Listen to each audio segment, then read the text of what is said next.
మత్తయి సువార్త 7వ అధ్యాయము 24వ వచనము. కాబట్టి నా మాటలు విని వాటి చొప్పున చేయు ప్రతివాడును బండమీద తన ఇల్లు కట్టుకొనిన బుద్ధిమంతుని పోలియుండును. ఈ లోకంలో నివసించే ప్రతి ఒక్కరూ కూడా తనకంటూ ఒక సొంత గృహం ఉండాలని ఎంతో ఆశపడతారు. దానికోసం డబ్బులు కూడబెట్టుకుంటారు.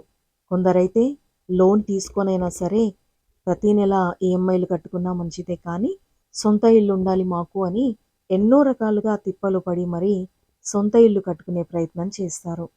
ఎందుకంటే ఇల్లు సొంతదైతే లైఫ్‌లో స్థిరపడినట్లుగా ఒక భావన కలిగి ఉంటారు కాబట్టి.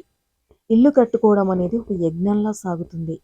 స్థలాన్ని కొనాలి, మరియు ఇంజినీర్ దగ్గరికి వెళ్లి ప్లాన్ తీసుకోవాలి. ఇల్లు పూర్తయ్యే వరకు ఎన్నో రకాల దానికి సంబంధించిన స్టాక్‌ని కొనాలి.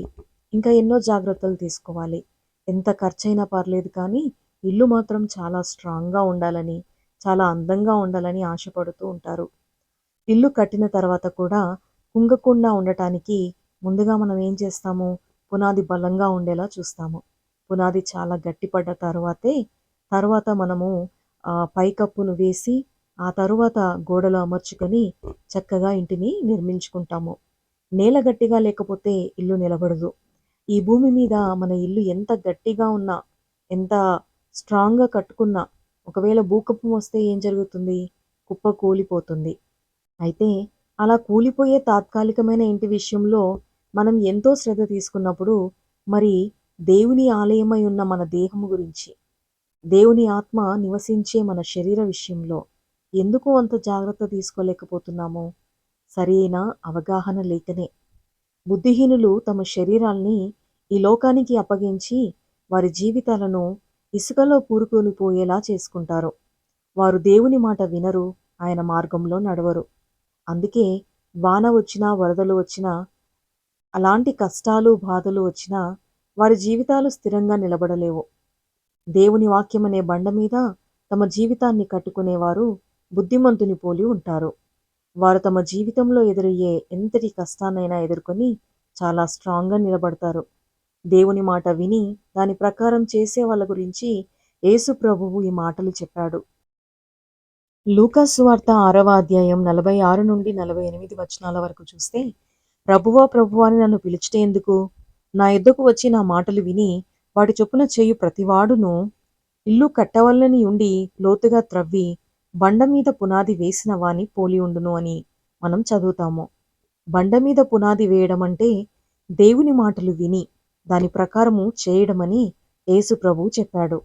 యోబు జీవితంలో ఎన్ని కష్టాలు వచ్చినా దేవునిలో స్థిరంగా నిలబడటానికి గల కారణం ఆయన జీవితము దేవుని యందలి భయభక్తులు కలిగి విశ్వాసము అనబడే బండ మీద ఆయన తన జీవితపు పునాదిని వేసుకున్నాడు.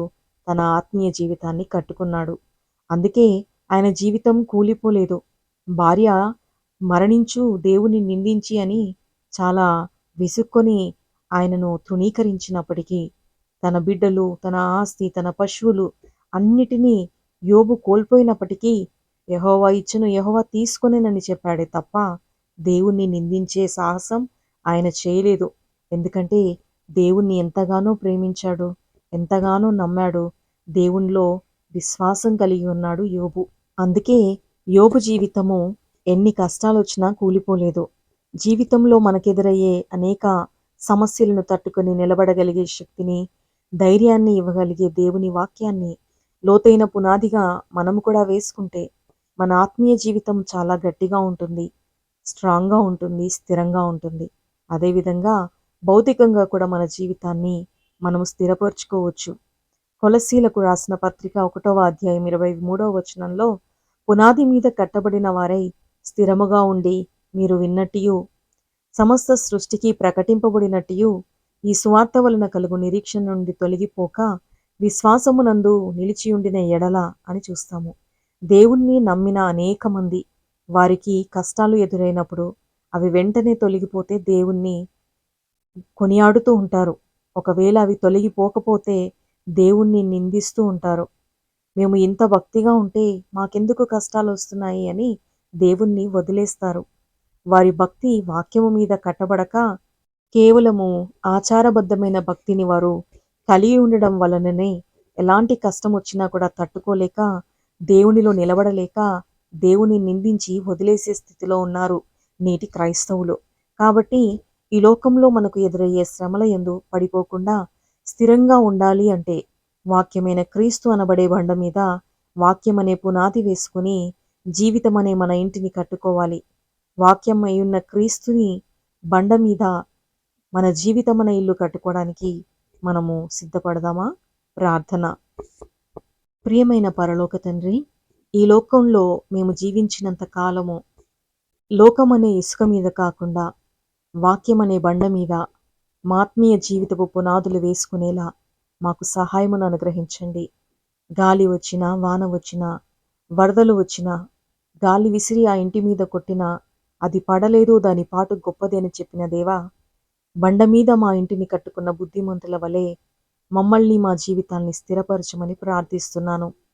వాక్యమనే పునాదిని మేము వేసుకుని నీలో స్థిరపడి నీ కృపలో వర్ధిల్లేటువంటి భాగ్యము నాకు మాకు అందరికీ దయచేయమని యేసుక్రీస్తు శక్తిగల నామంలో ప్రార్థిస్తున్నాను తండ్రి.